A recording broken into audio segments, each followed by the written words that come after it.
안녕하세요. 한흑 ISFP입니다.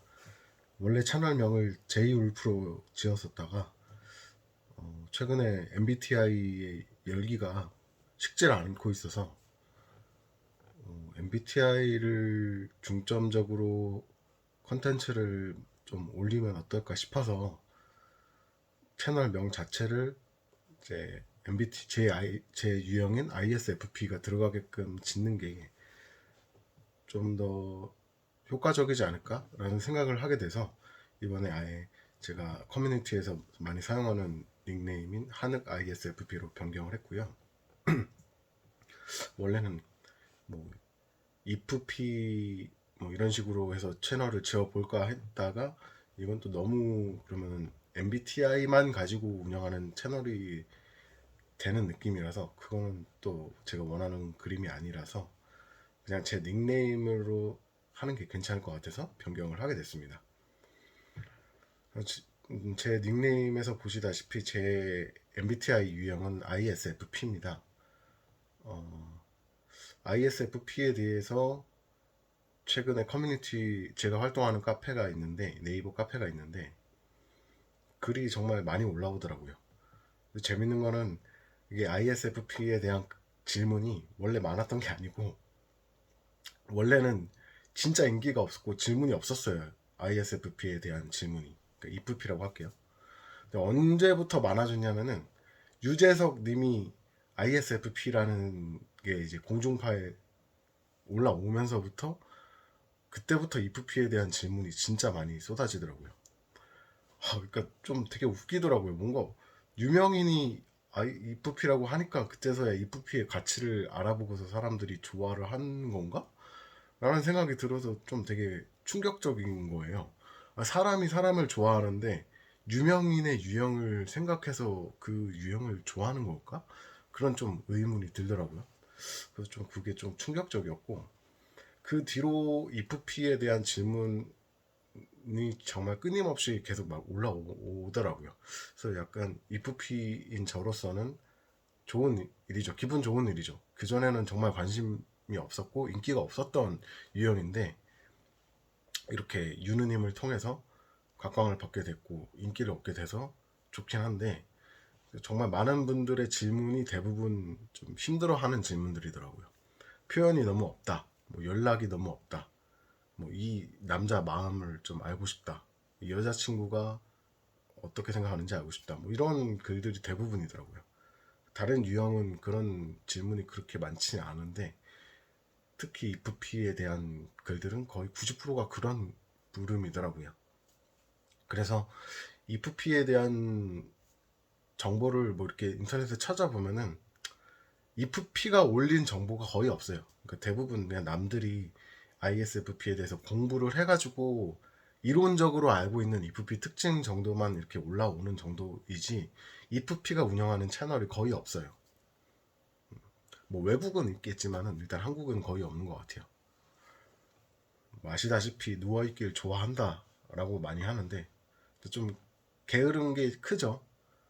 그렇게 뭔가를 하나 시작하는 데 있어서 완벽하게 할 거 아니면 좀 잘 안 하려고 하는 성향이 크다 보니까 그런 것 같아요.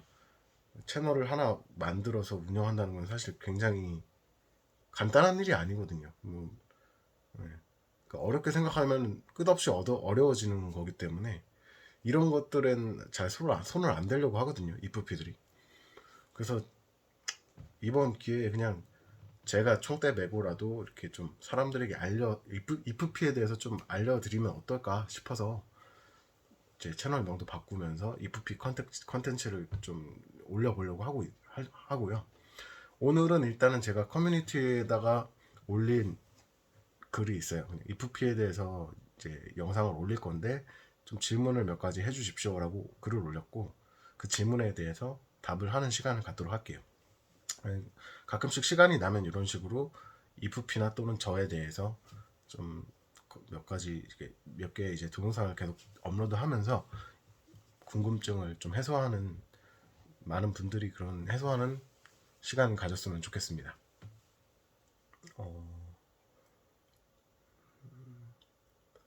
일단은 질문을 좀 몇 가지 좀 제가 생각해 놓은 게 있어요. 메모를 해놨는데 커뮤니티에 올려주신 질문 외에도 IFP 하면 제일 많이 올라오는 질문 첫 번째, 먼저 연락을 잘 안 하는 이유.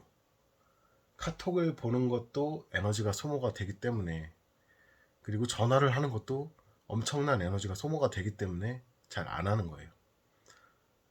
너무 간단하죠? 에너지가 소모되니까 잘 안 하는 거예요.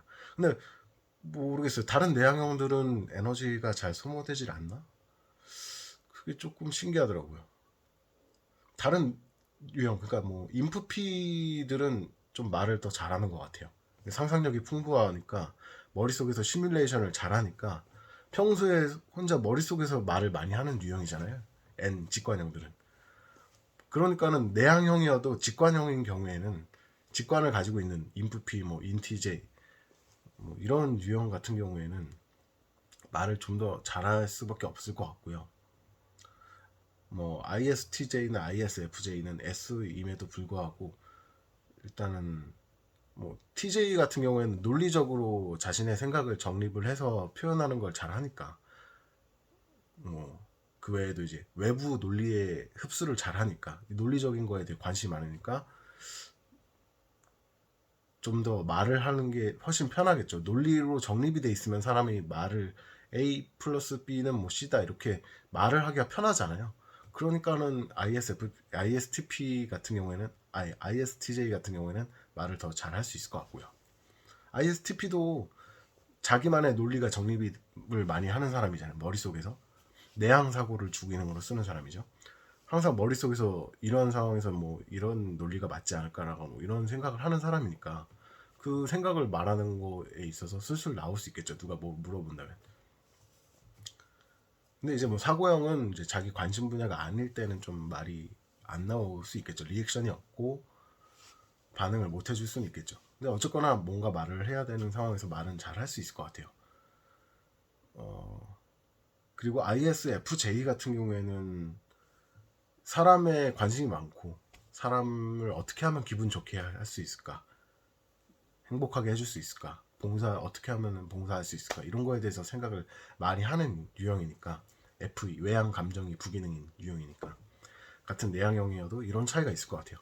그래서 ISFP가 제일 좀 힘들 것 같아요. 일단 내향 감정이라는 게 주기능인 건데 INFP랑 ISFP가 내향 감정이 주기능인 건데 내향 감정이라는 것 자체가 되게 표현하기가 어렵고 정리하기가 어려운 기능이에요. 융의 심리 유형론에서도 내향 감정이 가장 어려운 기능이라고 제가 본 것 같거든요. 그렇게 글들을 많이 봤어요. 아직까지도 내향 감정이 어렵긴 어려워요. 제가 제 주기능이지만 뭔가 표현을 하기가 어려워요. 딱딱 뭐 1 플러스 1은 2다, 뭐 A 플러스 B는 C다, 뭐 이런 식으로 뭔가 논리적으로 말하기가 되게 어려운 기능이고, 그러니까 뭔가 감정에 이입을 해서 느끼고 곱씹어보고 뭐 다양한 각도로 다양한 관계, 다양한 감정에 대해서 이해를 해보는 기능이기 때문에 이게 머리로 되는 게 아니라 가슴에서 되는 거거든요. 그게 좀 신기할 수 있을 것 같아요. 이 감정 기능이 좀 아직 발달되지 않으신 분들은 가슴에서 생각을 한다는 게 뭔지 모르실 수 있을 것 같아요. 머리로 생각하는 게 아니라, 물론 뭐 뇌가 활동하는 건 맞는데 이게 기운이라는 게 있잖아요. 사람이 뭐 과학하고는 좀 동떨어진 얘기겠죠. 과학은 모든 걸 다 뇌나 호르몬이나 이런 신경 가지고 얘기하는 거니까. 근데 사람의 기운은 애니어그램 같은 거 보시면 알겠지만 머리, 가슴, 배 같은 이런 기운으로 또 설명을 할 수가 있어요. 뭐 그거는 뭐 믿기 나름이겠지만 저는 그런 것 같아요. 확실히 내향 감정형이나 감정형들은 가슴에서 특히 많이 움직이는 것 같아요. 물론 외향 감정보다 내향 감정이 더 그런 것 같아요. 그래서 말을 할 때도 자꾸 자신의 밑에를 보면서 자신의 가슴에 집중하는 경향이 있어요. 자기가 느낀 그 감정들을 떠올리고 거기를 곱씹고 거기에 몰입하는 거죠. 가슴의 기운이 밑에 있기 때문에 그런 거예요. 심장에서 느꼈던 충격들, 두근거림, 설렘, 이게 심장에서 느껴졌던 것들, 마음에 쌓였던 것들이기 때문에 우리가 스트레스 받고 힘들고 그러면 답답하면 가슴 치잖아요. 왜 머리를 안 치고 가슴을 쳐요? 그러니까 가슴에서 느끼는 기운이 있는 거예요. 그쪽에 에너지가 있는 거예요. 이 가슴에서 일어나는 논리적인 현상들을 판단하는 게 내양 감정의 기능인 거죠. 그리고 이것을 외부로 이렇게 표현하는 게 어려워요. 말로. 이 사람의 입장에서, 이 사람의 삶에서는, 이 사람의 환경에서는 이렇게 느낄 수도 있고 저렇게 느낄 수도 있는데 이렇게 쉽게 표현할 수 있을까? 뭐 그런 것들을 막 생각하는 사람들이고 하다 보니까, 그러다 보니까 사람들의 감정에 이제 자연스럽게 관심이 많고 민감해요. 그런데 이제 감각형이기 때문에, 외양 감각형이기 때문에 들어오는 정보가 엄청나게 많이 들어와요. 그냥 쑥쑥 들어와요. 걸러내지도 않고 집중을 그냥 다 해버려요. 인프피들은 자기 생각에 또 집중하는 경향이 더 있기 때문에 뭐 다른 사람 말 듣다가도 딴 생각해가지고 막 상상의 나라를 펼치고 거기서 노는 경향이 있다면, 이프피들은 외부의 상대방이 하는 말에 그냥 집중을 해버려요. 그냥 몰두를 해서 그냥 그대로 느껴버린단 말이에요. 완전히 몰입을 해버리는 거예요. 그렇기 때문에 이거를 뭔가 아웃풋을 만들기가 어려운 거죠. 완전히 심취해 있으니까. 그래서 순수 예술가가 될 수 있는 거예요. 그냥 자기가 좋아하는 거에 그냥 감각적으로 취해 있는 거예요. 막 조각을 막 열정적으로 그냥 미친 듯이 막 조각을 한 과이선처럼 뭐 머리를 자르든 조각을 해버리든 그림을 막 미친 듯이 그리든 그냥 완전히 몰두해 버리는 거예요. 그래서 내양 감정 기능에다가 거기다 외양 외양 감각이 있으니까는 이게 주기능 부기능 그 사람의 거의 뭐 7, 80% 차지하는 주요한 기능인데, 이거를 갖고 있다는 거는 말을 하기에는 좀 불리한 경향이 많은 거죠. 근데 저는 지금 어떻게 말을 이렇게 할 수 있냐면은, 일단 감각을 차단해야 돼요. 말을 할 때는 외부에서 들어오는 정보를 차단해야 돼요. 뭐 저 사람의 표정, 저 사람의 눈빛, 목소리, 뭐 외부에서 들려오는 스피커에서 들려오는 음악, 햇빛의 밝기, 뭐 사람들의 움직임, 이런 모든 순간들을 그냥 쑥쑥 원래 흡수하는 게 외양 감각이란 말이에요. 근데 그걸 차단하고 내 머릿속 생각에 집중을 해야 돼. 이게 발달을 해야 된단 말이에요. 이건 많이 해봐야지 발달을 하는 거거든요. 그러니까 이거를 많이 안 해본 이프피들은 어쩔 수가 없어요. 이렇게 말을 하기가 힘들어요. 저도 이게 원래 됐던 게 아니라 당연히 어린 시절 이렇게 말을 많이 해야 되는 상황에 놓였었거든요.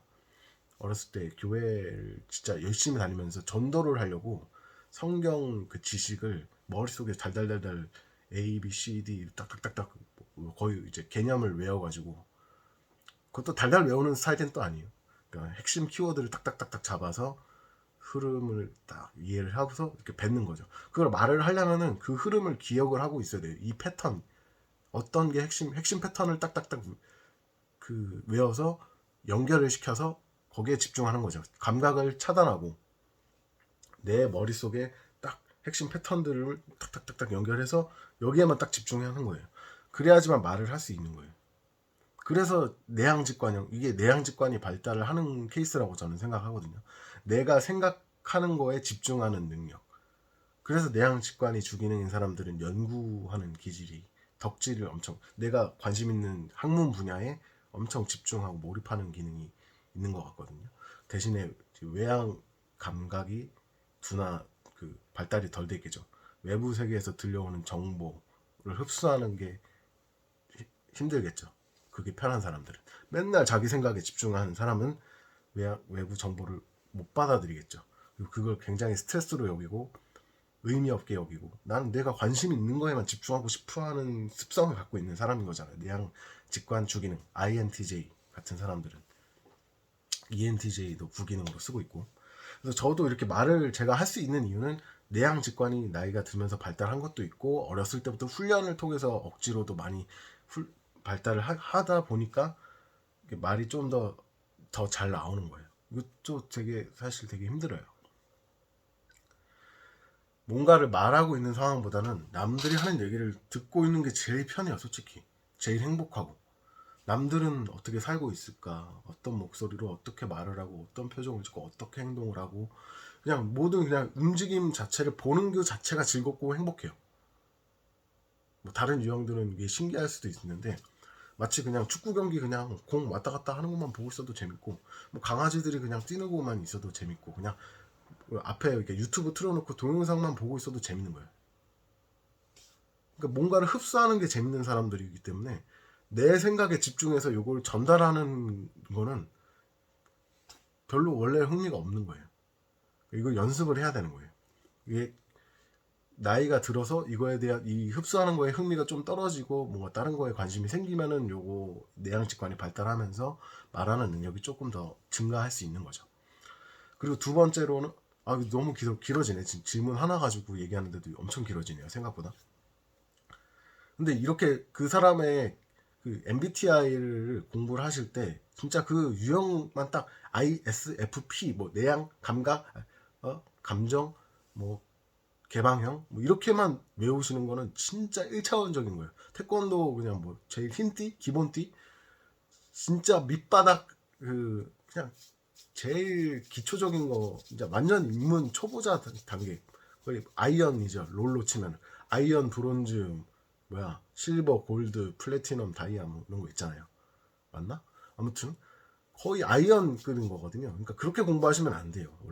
원래는 그렇게 공부하면 안 되지만 원래 이렇게 엄청 어려운 레벨에 있는 학문 이 철학을 그걸로 단순화시켜서 보급을 하다 보니까 이렇게 단순화돼 가지고 좀 부작용이 있는데 이렇게 하나하나 그 사람의 기능을 다 뜯어가면서 분석을 하고 이해를 하려고 노력을 해야지 이게 스스로 도움이 되고 쌓이는 거지. 안 그러면 평생 남들한테 질문해야 돼. 이 사람 이 유형 왜 그래요? 이 유형 왜 그래요? 그리고 그 같은 유형이어도 지금 제가 말한 것처럼 어떤 사람은 ISFP지만 내향직관이 발달한 사람이 있고 외향 감각만 좋아하는 사람이 있고 이렇게 천차만별로 다를 수 있다는 거를 알아야 되는데 ISFP 요 타입만 딱 공부한 사람들은 그걸 흡수를 못하는 거죠. 학습을 못하는 거예요.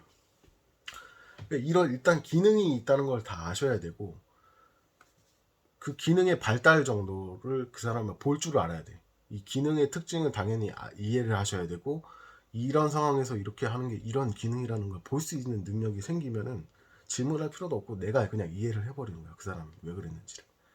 근데 문제는 뭐냐면은 사람을 너무 이해하다 보니까 내가 호구가 되는 경향이 좀 생길 수 있어요. 그거는 알아서 조절해야 되는 거고. 자, 그리고서 이제 마지막으로 하고 싶은 말은 내향 직관도 있지만 외향 사고가 이제 열등 기능이거든요. IFP는. 외향 사고가 열등 기능이라는 거는 사람들의 보편적으로 추구하는 논리적인 판단을 잘 못한다는 얘기예요. 그걸 어려워한다는 얘기예요. 그게 열등 기능이라는 거는. 왜냐면 감정에 맨날 집중하는 사람은 세상에서 돌아가는 머리로 하는 판단은 완전 반대인 거잖아요. 그래서 못하는 거예요. 근데 이게 돼야 말을 잘할 수 있다는 거예요. 상대방이 원하는 것은 무엇이고 나는 무엇을 보여줄 수가 있는지. 이 외향 사고가 발달한 ESTJ나 INTJ 뭐 이런 사람들을 보시면 아시겠지만 성취하는 거, 성과를 내는 거, 효율적으로 하는 방법론에 대해서 학습을 하는 걸 좋아한단 말이에요. 외부에서는 이걸 어떻게 하고 있고 이런 거를 학습을 한단 말이에요. 이거 외향 사고라고 하는 거예요. 내가 스스로 생각을 해서 그냥 내 말이 맞아, 내 생각이 맞아가 아니라 사람들은 보편적으로 다 어떻게 하고 있지? 1 더하기 1은 2라고 하네. A 플러스 B 플러스 C는 뭐 D라고 하네. 이런 사실들을 논리적인 흐름들을 사람들은 보편적으로 쓰고 있네. 이게 정말 효율적이네. 시간과 돈과 이런 것들을 절약할 수 있는 논리 흐름이네. 그럼 난 이걸 학습하겠어. 그래서 이거를 난 써먹을 거야. 나도 이걸 학습한 사람이라고 외치고 다닐 수 있어. 이걸 하는 게 외향 사고란 말이야. 근데 이걸 못하는 사람인 거예요. 그러니까 말을 못할 수밖에 없죠. 논리적으로 정립이 안 돼 있으니까. 지금 제가 MBTI 얘기를 하는 것도 뭐가 어떻게 MBTI를 공부를 하셔야지 효율적이라는 걸 방금 정립을 해서 말씀을 드린 거잖아요. 논리를 쓴 거잖아요. 공부를 할 때는 물론 뭐 가장 밑바닥부터 뭐 아이언부터 배우는 방법도 있지만 아예 제대로 된 정통 지식을 찾아가 가지고 공부를 하는 방법도 있다. 그런 걸 말씀드린 거죠. 근데 그러니까 이렇게 자기만의 뭔가 논리나 또는 외부에서 사람들이 보편적으로 추구하는 논리를 학습을 한 사람들은 딱딱딱딱딱 말을 하는데 사람들이 그게 안 되는 사람은 할 말이 잘 안 떠오르는 거죠. 이제 이해가 되셨을까요? IFP들이 왜 연락을 안 하는지. 연락을 안 한다는 거는 할 말이 별로 없다는 거예요. 듣는 거는 좋아해. 그게 이제 이렇게 설명이 된 거고, 두 번째는 물론 당연한 거죠. 이건 누구나 그런데 관심이 없는 내용이니까 대답할 말이 없어서 연락을 안 할 수도 있고요. 관심이 없을 때는 저 같은 경우에는 그냥 적당한 리액션만 해요. 하하 재밌네. 그 정도 신기하다. 그 정도 리액션만 해요. 근데 그것도 계속 반복되면은 가끔 씹을 때가 생겨요. 원래 저는 태어나서 남의 카톡을 씹어본 적이 없는데 ENFP 동생이 이제 가끔 이제 엄청 많이 자기가 관심 있는 거를 던진단 말이에요. 사실 제가 관심이 없는 경우가 많겠죠. 그 친구는 자기가 떠오른 영감을 막 던지면서 난 이런 사업을 할 거야. 이런 거 하면 재밌을 것 같아. 막 그런 얘기를 막 하는데 나는 그거 사업할 것도 아니고 내가 뭐 동업자도 아니고 어떻게 반응해야 될지 모를 때가 많아요. 그러면은 그냥 재밌다 정도 얘기를 하는 거죠. 근데 이제 나름대로 그냥 영혼 없이 반응을 안 하고 싶어서 최대한 그 친구한테 도움이 되는 방향으로 분석을 해서 피드백을 해줘요. 내가 봐도 이거는 이렇다. 뭐 이거는 이렇게 싸먹으면 될 것 같아. 뭐 그런 식으로 하려고 노력을 해요. 근데 확실히 힘들긴 힘들어요. 관심 없는 거를 대답을 한다는 거는 힘들죠. 그거는 에너지 소모가 많이 필요한 거예요. 뇌를 많이 써야 된다는 거예요, 결국. 그리고 연락을 잘 안 하는 이유죠. 연락하는 것 자체도 에너지를 소모하는 것이기 때문에. 말을 하는 것도 그렇고 듣는 것도 그렇고 내가 하던 걸 멈춰야 되잖아. 나는 게임에 집중을 해야 되고 집에 오면 내가 재밌어 하는 거에 집중을 하고 몰입을 해서 휴식을 취해야 되는데 그걸 못하게 되는 거잖아요. 연락을 한다는 것 자체가. 어떤 사람은 물론 연락을 하면서 멀티태스킹이 막 가능해서 여기 또 양쪽에도 동시에 집중을 한다든지 뭐 이렇게 가능하신 것 같은데 보통 뭐 IFP들은 못할 거예요. 하나에 몰입을 하고 있으면은 다른 거는 되게 그 대응을 하지 못할 거예요. 굉장히 이 내향 감정은 몰입하는 힘이 강해가지고 그래서 연락이 왔을 때 내가 어떤 거에 집중을 하고 있는 상황이면은 그게 바로 반응하기가 힘들죠. 그러면 이게 집중하던 게 끝나고 나서 반응을 하려 그러면은 이미 타이밍이 좀 지났잖아. 몇 분이 지났잖아. 그러면은 외향 감각의 주기능인 사람, 아니, 부기능 주기능인 사람 입장에서는 이게 시간이 지난 거를 얘기하는 것 자체가 좀 우스워요, 뭔가. 나는 실시간으로 항상 정보를 파악하는 사람이고 실시간으로 대응을 해줘야 되는 사람인데 벌써 흐름이 끊겼어. 그러면 할 말이 없어. 예를 들어서 뭐 점심 먹는 거에 대해서 카톡이 왔어. 연락이 왔어. 그러면은 점심에 대한 얘기를 바로 답을 해줘야 되잖아요. 1시간 지나서 30분 지나서 밥 다 먹었을 게 뻔한데 그거에 대해서 답을 하는 상황이 됐어. 내가 딴 거에 집중하다 보니까. 그러면은 벌써 타이밍을 놓친 거에 대해서 되게 어렵게 생각한단 말이에요. 예. 근데 뭐 내향 감각이나 뭐 직관형 같은 경우는 직관형 같은 경우는 어차피 그냥 자기가 생각하고 또 점심 뭐 먹었어 이러면 막딴 생각하다가 막 그냥 막 뱉어버릴 거고 내향 감각형 같은 경우에는 뭐 자기가 이제 이 시간에는 뭐 습관 나 이제 이걸 하러 가야지 뭐 그런 얘기를 할 수 있는데 외향 외향 감각은 원래는 즉흥적으로 대응을 해줘야 되는 사람이거든요. 뭐 먹었어? 뭐 먹었어? 나 이거 먹을 건데 뭐 먹을 거야? 뭐 바로바로 이렇게 원래는 그게 피드백이 바로바로 와야 된단 말이에요. 그렇기 때문에 사실 연락보다는 오프라인 만남을 차라리 더 추구하는 거죠. 얼굴 보고 만나는 걸 더 추구하는 건데 연락이 이렇게 타이밍이 딱 끊겨버렸으면은 이제 어떤 피드백을 줘야 될지 좀 난감한 상황이 올 수 있다. 그런 거예요. 그래서 답장이 힘들 수 있어요. 근데 이제 뭐 예의 차원에서 생각을 해보면 어떻게든 답장을 하려고 노력을 하죠. 저 같은 경우에는 그런 스타일이고 뭐 일십이든 안일십이든 그건 안 좋게 생각을 해서 읽었으면 저는 일단 무조건 답을 해야 돼요. 차라리 바쁘거나 바빠서 또는 답을 못할 만한 질문이면 안 읽어버릴 수는 있어요. 안 읽고 한참 있다가 이렇게 답을 해야지라고 생각을 해서 답을 할지언정 읽었으면 무조건 답은 해야 돼요. 저는 그래요. 저는 그래서 안 읽씹이 차라리 나은 스타일이에요. 이것도 근데 IFP마다 다를 수는 있으니까는 이거는 이렇게 참고하시고, 이 정도면은 연락을 힘들어하는 이유, 잘 안 하는 이유에 대해서 설명이 됐을 것 같아요. 그 심리 기능적으로 설명이 됐을 것 같아요. MBTI 타입으로 말하는 게 아니라 심리 기능.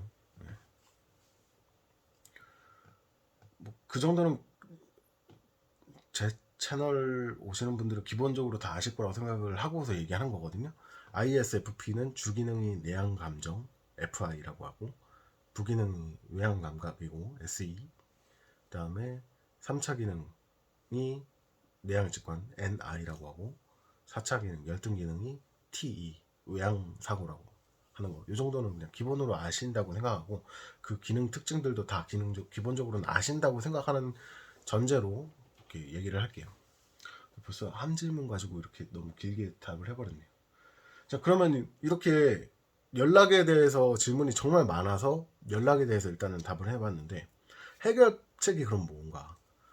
그럼 궁금한 게, 그럼 IFP한테 부담을 안 주는 선에서 연락을 좀 하고 싶은데 어떻게 해야 돼요? 라고 한다면은,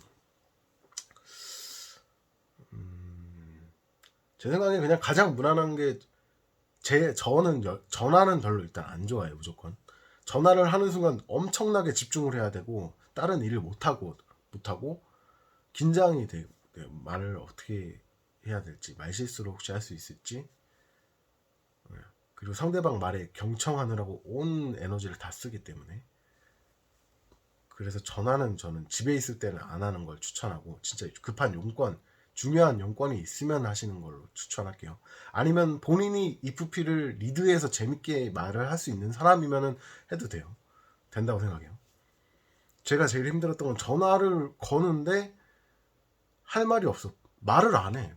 어쩌라는 건지 이제 그때부터 이제 되게 힘들어요. 내가 결국 나보고 리드를 하라는 얘기인데, 아니면 뭐 말을 없이 그냥 전화하는 것만 좋아하시는 분도 있었어요. 조금 힘들어요. 아무것도 안 하고 그냥 전화를 하고 있는 시간 자체가 쉽지가 않아요. 힘들어요. 저 같은 경우는 집에 오면은 일단은 회사라는 곳에서 뭐 8시간에서 뭐 12시간 정도 이렇게 일을 하잖아요.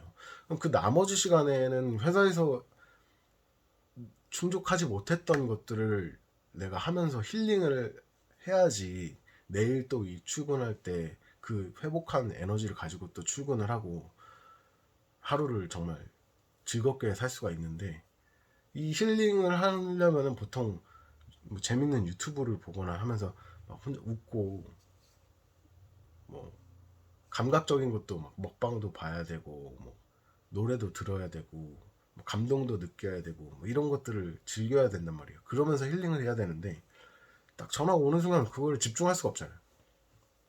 그리고 전화 받으면서 딴짓하면 딴짓 한다고 하시더라고.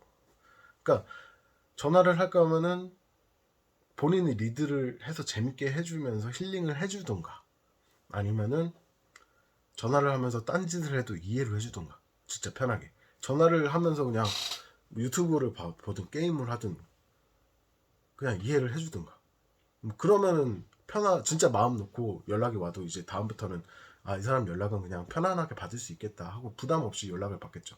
근데 그게 아니라 막 정적은 흘러서 이제 땀은 삐질삐질 나고, 이제 내가 리드를 해야 될 것 같은데 나도 할 말은 없고, 내가 말을 해봤자 별로 재밌어 하지도 않을까 뻔하고, 재밌는 말도 모르고, 그런 상황이 자꾸 연출이 되고, 나는 이제 전화 통화하느라고 힐링을 못하는 상황이 왔어. 그러면 이제 다음부터 전화 오면 되게 부담 받는 거예요. 이게 약간 스트레스가 되는 거예요. 연애가. 그렇게 되면 안 되잖아요. 그러니까는 네, 제가 말씀드린 거 참고하시고, 차라리 저는 전화보다는 카톡이 훨씬 좋고요. 내가 답할 수 있는 상황에 답을 하는 거예요. 집중해서. 뭐 내가 보던 게 있거나 게임을 하던지 뭐 뭔가를 휴식을 취하고 있는데 또는 뭐 과제를 수행하거나 일을 잔업을 할 수도 있는 거고, 뭔가를 수행하고 있다가 조금 잠깐 쉬려고 이제 카톡을 봤을 때 카톡에 이제 집중을 해서 예의를 다 차리고 이제 상대방에게 온전히 집중을 해서 답을 할 수 있는 상황이 만들어졌을 때 답을 할 수 있잖아요. 문자라는 게 그래서 좋잖아요. 전 일할 때도 문자를 선호하는 편이에요. 온전히 집중을 해서 답을 할 수 있는 상황이 만들어지니까요. 뭔가 이렇게 온전히 그 집중을 하지 않으면 사고도 그렇고 직관도 그렇고 잘 돌아가지가 않는 사람이니까요. 기본적으로. 거기에 집중하려면 어떤 사람의 말에 대답을 하고 하려면은, 내 생각을 전달하려면은 엄청난 집중이 필요하거든요.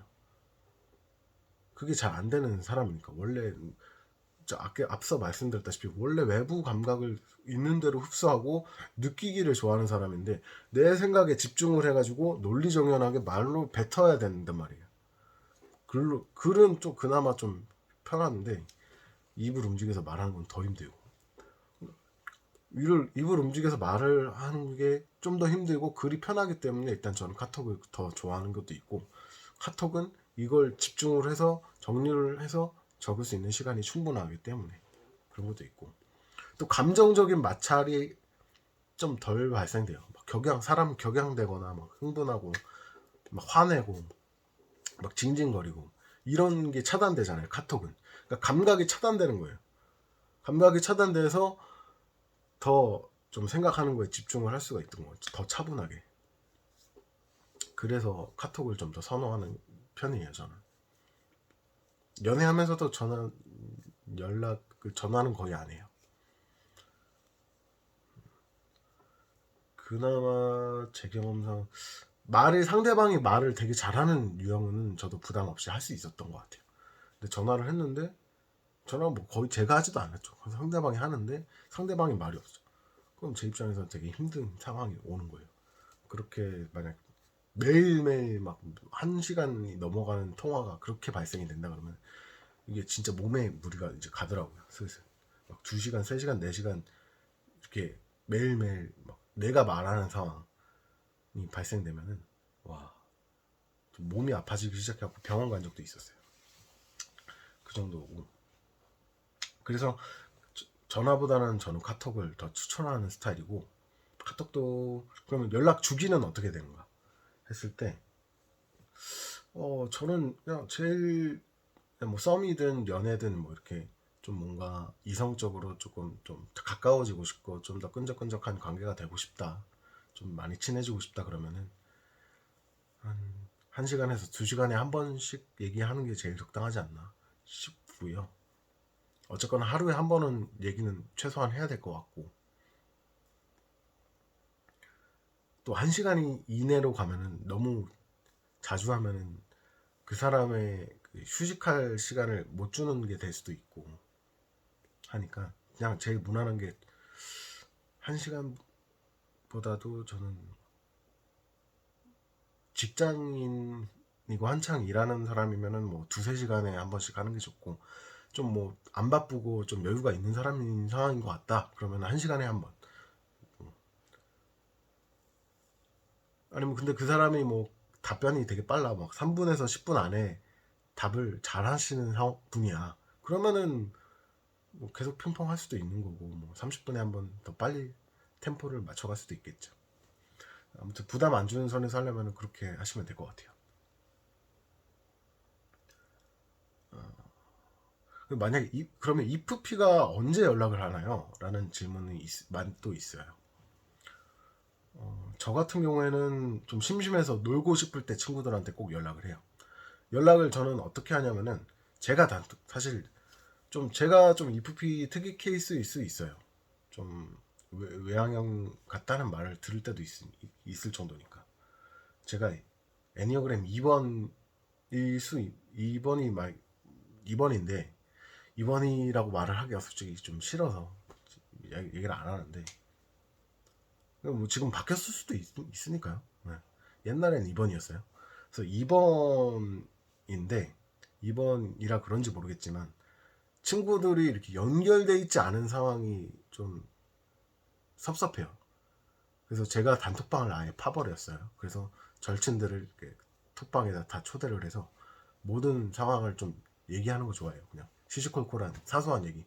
회사 생활 잘하고 있냐? 뭐 어디 취업했냐? 뭐 진급했냐? 밥은 먹었냐? 뭐 어디 아픈 거 어떻게 됐냐? 너 코로나 검사 어떻게 됐냐? 뭐 이런 거를 일일이 한 명씩 연락하려면은 저도 정말 못 하거든요. 한 명씩 막 새해 인사나 막 이런 거 절대 안 하는 스타일이니까 그거를 하면 좋겠다. 그러면 더 이렇게 뭐 안부를 물어보고 연락을 하면 솔직히 좋은 건 맞잖아요. 좋잖아요. 사람 교류하고 따뜻하고 더 아름다운 세상이 되는 거라고 생각을 하는데 이걸 할 에너지가 없는 거거든요. IFP들은. 그럼 이 에너지를 아끼면서 이걸 다 실천할 수 있는 방법은 단톡방을 파는 거예요. 그래서 저는 적극적으로 제가 먼저 단톡방을 파는 거죠. 다행히도 그 친구들은 다 같이 서로 친한 친구들이 거니까 딱 중학교 절친들 넷이서 단톡방을 딱 파서 거기서 항상 얘기를 해요. 나 심심할 때마다 뭐 우리 아까 저녁 먹을 사람 뭐 야 맛집 갈 사람 야 우리 이거 먹자 할 때 단톡방에 뿌리면은 그 중에 시간 되는 친구 그냥 만나서 바로 밥을 먹는 거예요. 즉흥적으로 할 수도 있고 근데 이제 직장인 되면 사실 즉흥적으로는 힘드니까는 뭐 한 일주일 전에라든가 뭐 미리 얘기를 할 수도 있죠. 그런 경우에 이렇게 연락을 해요. 심심해서 뭐 같이 할 사람 구할 때, 영화 같이 볼 사람 구할 때, 뭐 맛있는 음식 먹고 싶을 때, 그럴 때 구하고, 뭐 아니면 노래를 좋아하니까 노래방 같이 갈 사람 뭐 그런 거 할 때 있고, 게임 뭐 같이 할 사람 뭐 또는 뭐 새로운 신작 게임이 나왔다 뭔가 그러니까 더 공통적으로 게임은 좋아하니까 뭐 게임에 대해서 야 이런 게임 나왔더라 요즘 이런 게임이 대세인데 해봤니? 뭐 이런 거 뭐 물어볼 때 연락할 수 있고 그러니까 뭔가 새로운 정보에 대해서 공유하는 거 되게 좋아해요. 제 단톡방에 있는 친구들이 다 IFP 유형들이거든요. INFP 2명, ISFP처럼 1명 해서 2명, 총 4명 이렇게 있는데 일상에 대해서 공유하는 거는 ISFP들이 좋아하는 것 같아요. 뭐 나 이런 거 하고 있어. 뭐 야 이거 먹었다. 막 사진 올리고. 근데 인프피 친구들은 공유를 잘 안 하더라고 사실. 프라이버시가 좀 침해된다고 생각하는 거야. 좀 개인적인 얘기를 잘 안 하려고 하는 것 같아요. 재미가 없어서 그런 걸 수도 있는데 그게 좀 가끔 서운할 때가 있어요. 그러니까 이게 직관형들의 특징인 것 같기도 한데 그러니까 뭔가 좀 소소한 거를 공유를 안 하는 게 저는 진정으로 가까운 사이가 안 됐다라고 생각하는 경향이 좀 있어서 그게 조금 서운해요 사실은.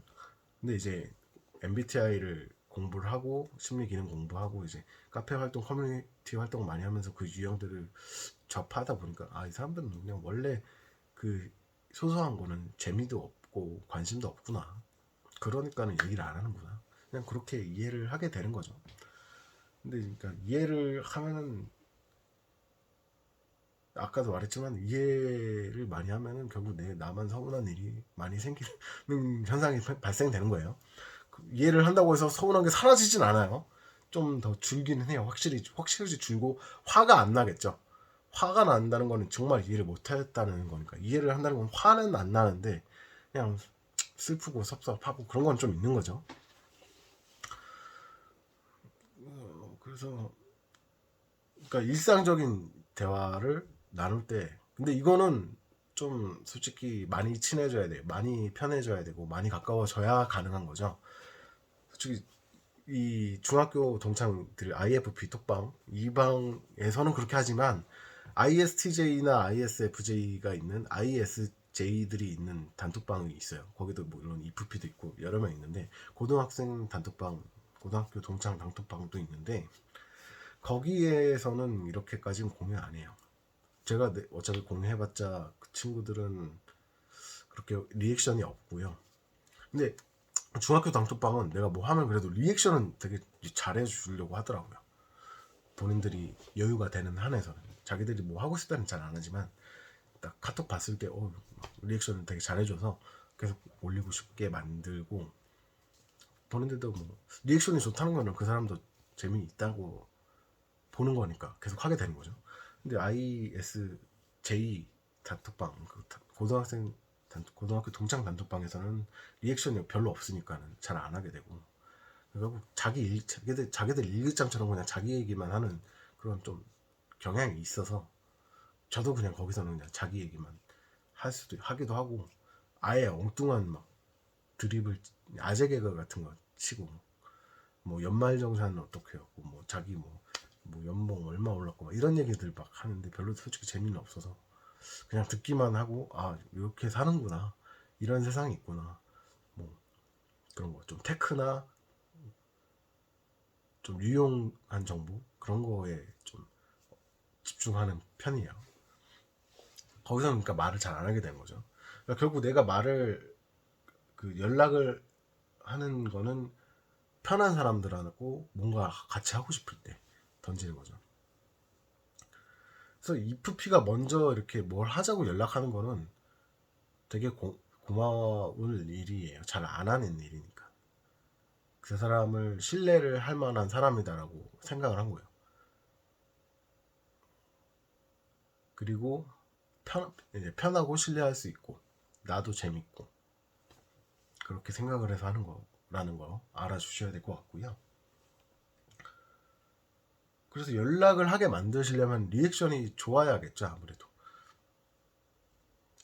뭐 사진 올렸을 때 맛있겠다, 뭐 같이 가볼래, 플러팅 같은 것도 이거 같이 뭐 뭔가 음식 사진을 만약에 올렸다 그러면 이거 같이 먹으러 가요 해도 되고, 그러니까 이프피가 음식 사진을 올렸을 때 그렇게 반응을 하셔도 되고, 아니면 본인이 음식 사진 올리면서 여기 맛있었어요, 다음에 같이 가요, 뭐 이런 식으로 플러팅을 하셔도 되고, 그러니까 감각적인 요소로 쉽게 접근을 하시는 게 좋아요.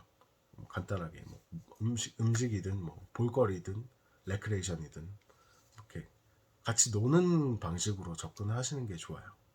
그런 거 노는 걸 통해서 경험, 오감을 그냥 만끽을 하면서 그냥 흡수를 해서 거기서 내가 느끼는 것이 무엇인가를 즐기는 유형이기 때문에 많은 경험을 하는 걸 좋아해요. 경험주의자예요. 저도 경험주의자이기 때문에 MBTI 공부할 때 맨날 모임 나가서 같이 막 음식 먹고 막 얘기하고 하면서 몸으로 다 흡수를 했어요. 그런 것들을 즐기는 유형이니까 참고하시고요. 그리고 또 많이 질문하시는 게, 이 남자 뭐 이 이프피 고백 정말 안 하네요. 고백할 것 같은데 이 정도면 저한테 호감 있는 거 아닌가요? 뭐 왜 고백을 안 할까요? 뭐 그런 질문들도 많이 올라와요. 이거는 솔직히 뭐 저는 잘 모르겠어요. 고백은 사실 아쉬운 사람이 하는 게 맞다고 생각하는데, 아직 덜 아쉬운 거죠. 아직 안 고픈 거죠. 뭐. 아직 그렇게 뭐 누군가를 사귀어서 연애를 하고 싶다는 생각 안 하는 거죠. 그건 이프피 입장에서 이해가 되는 거는 뭐냐면, 어떤 관계를 꼭 어떤 목적성을 가지고 관계를 이어나가는 거에 별로 관심이 없기 때문에 그래요. 되게 자연스러운 상황을 선호하고 그게 아름답다고 생각하니까요. 자연스러운 거를. 어떤 목적성이 가해져서 내가 어떤 계획을 짜고 전략을 짜는 것 자체도 힘들어하지만, 그걸 하는 그렇게 전략을 하고 목적성을 갖고 있는 것 자체가 별로 그렇게 아름다운 그 모습이 아닌 거잖아요. 가장 어떻게 보면 이프피가 이제 가장 동물적인 유형인 것 같거든요. 제가 봤을 때는 가장 자연 생태계에서 풀 뜯어먹고 이렇게 알아서 살아가게끔 이루어진 그 생태계, 동물적인 생태계, 이런 환경에 가까운 게 이프피라고 생각하는데, 인위적인 거 되게 싫어하는 스타일인데 자만추밖에 없을 거예요. 거의 이프피는 사실은. 그런 이 자만추에다가 이제 동물적인 사람들인데, 동물적이라는 게 자꾸 오해를 하시면 안 돼요. 그러니까 되게 자연스러운 걸 좋아하는 사람들일 거라는 거예요. 그런 사람들인데 어떤 관계를 정립을 하는 걸 좀 힘들어한다는 거예요. 연인 관계, 뭐 배우자 관계, 뭐 부하 관계, 뭐 그 상하 관계, 이런 것들. 이런 거는 사실 어떻게 보면 사고 기능이 발달한 사람들이 더 잘하겠죠. 사회 통념상 연인은 이렇게 하는 거야. 야, 연인은 하루에 뭐 한 시간은 통화해야 되는 거고, 문자는 어떻게 해야 되는 거야. 뭐 100일 되면 뭐 해야 되고 200일 되면 뭐 하는 거야. 생일 때는 이런 거 주는 거고. 이거는 외향 사고가 발달한 사람들이 잘하는 거잖아요. 논리적으로 딱딱 정립이 돼 있는 거. 논리적으로 연애를 하는 거잖아요. 그러니까 그걸 사실 이해를 못하는 유형인 거죠. 마음에 우러나서 마음이 시키는 대로 자연스럽게 두 사람과 두 사람의 마음이 붙어서 하나가 되는 게 당연한 거고, 그게 사랑이고 그게 연애잖아 라고 생각하는 사람들의 가능성이 높아요. 그러니까 자연스러운 거죠. 근데 현대 사회나 이게 그게 잘 안 되는 거죠. 그러니까 정이 많이 쌓여야 돼요. 그러니까 EFP는 저는 그랬어요. 그러니까 어렸을 때부터 짝사랑을 많이 했어요. 그러니까 내가 가까운 옆에 있는 이성을 계속 관찰을 하면서 내 안에 이게 그 사람이 담아지면서 그 사람을 좋아하게 되고 그 사람을 계속 보고 싶고 가까이 하고 싶고 한마디라도 뭔가 해보고 싶고 그런 건 있어요. 근데 내가 그 사람을 사귀어야 된다? 여자친구로 만들어야 된다? 이런 생각을 해본 적이 없는 거예요. 그냥 순수하게 그냥 좋아하는 감정만 있는 거예요. 그 마음만 커지니까 그게 더 어려운 거예요. 전략을 세우기가 더 어려워지는 거예요.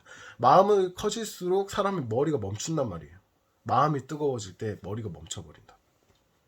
근데 뭔가를 연애를 하고 이게 관계를 정립을 해서 내 걸로 만들고 관계를 만들고 우리가 이 관계가 되면 이렇게 해야지 이런 거 할 수 있다 뭐 이런 거를 정립하려면 머리에서 전략이 딱딱딱 세워지고 논리적으로 전개를 하고 계획을 짜고 이런 걸 잘해야 된단 말이에요.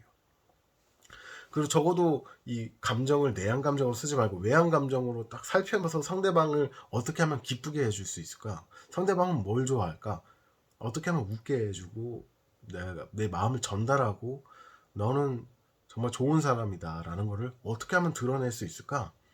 이런 거를 생각하는 게 외향 감정이니까 외향 감정은 차라리 표현을 하고 뭐 선물을 주고 하면서 표현을 하고 하지만은 뭐 외향 감정도 근데 연애라는 걸 정립하는 것 자체는 좀 쉽지는 않을 것 같다고 생각은 하거든요. 그냥 표현을 했을 뿐이지 우리가 둘 사이가 뭘로 만들어야 돼. 연애라는 관계로 만들어야 돼. 넌 내 여자친구고 넌 내 남자친구라고 이렇게 정립을 하는 거는 좀 논리의 영역이라고 저는 생각을 해요. 그래서 힘든 거예요. 고백을 안 하는 이유가 고백을 못 하는 거죠. 정말 좋아하는 감정이 너무 클수록 말하는 게 너무 힘들어요. 표현하는 게. 뭐가 됐으면 좋겠다 말하는 게. 그래서 차라리 고백을 문자로 하는 게 저는 나쁘지 않다고 생각해요. 만나서 하는 게 힘들면 문자로라도 그냥 솔직히 요즘 시대는 솔직히 서로 배려하기 위해서라도 심플한 거 좋아하는 시대고 거절당해도 상처 덜 받을 수 있고 거절하는 사람 입장도 배려할 수 있지 않을까? 그런 생각도 들거든요. 저는 만나서 하면 거절하는 사람도 되게 미안하고 눈앞에서 상대방 거절하는 게 얼마나 힘들겠어요. 그래서 이프피들이 좀 고백하는 거에 대해서 어렵게 생각을 안 하셨으면 좋겠어요. 오히려 그게 더 상대방을 배려하는 걸 수 있다. 애매한 관계를 싫어하는 사람에게는 차라리 빨리 고백을 해서 관계를 친구로 할래? 네 여자친구 할래? 그러니까 애인 할래? 친구 할래? 정립해주는 게 오히려 상대방을 더 배려하는 걸 수도 있다. 그리고 가슴을 자꾸 뜨겁게 그걸 키우지 마시고 혼자 감정을 키우지 마시고 감정은 좀 최대한 좀 절제를 하고 분산시키고 최대한 한 사람한테 너무 자꾸 몰입하지 마시고 분산시켰으면 좋겠고요. 그렇게 해서 이제 컨트롤한 감정에서 그, 그 감정만큼 머리도 같이 움직이시는 사람이 돼야 돼요. 내가 이 사람을 요만큼 좋아해. 그럼 요만큼을 어떻게 하면 표현할 수 있을까, 머리로. 그거를 생각해서 말을 어떻게 하면 그걸 표현할 수 있을까. 어느 정도 플러팅이 딱 적당할까.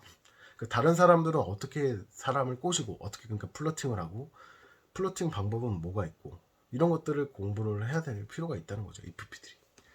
그래서 이런 것들을 그럼 상대한테 요구할 수만은 없잖아요. 그러면은 EFP를 지금 썸으로 두고 있는 사람들은 어떻게 해야 되면 사실 본인이 플러팅을 하고 자기 본인들이 고백을 하시는 게 솔직히 제일 효율적이에요. 그걸 언제 기다리고 있어? 그 사람이 그 플러팅 배우고 논리적으로 이렇게 될 때까지 언제 기다리겠어요? 그러니까 못하는 사람이라는 걸 알면은 그냥 본인이 고백을 해주는 것이 훨씬 효율적일 수 있죠. 그리고 그랬던 순간도 고마워할 사람들이에요, 분명히. 그러니까 여자들이 특히 그럴 텐데 고백을 하면은 자기가 을의 위치가 된다고 생각을 하실 수 있잖아요. 그렇게 생각 안 하셔도 되는 시대라고 지금은 보고요. 시대 자체도 그런데 시대도 내가 원하는 게 있으면 그냥 내가 자신 있게 행복을 쟁취하는 시대잖아요. 그러니까 그런 생각 안 하셨으면 좋겠고 그리고 F들은 상대방을 그렇게 을로 만들고 싶어 하는 사람들이 아니에요, 기본적으로.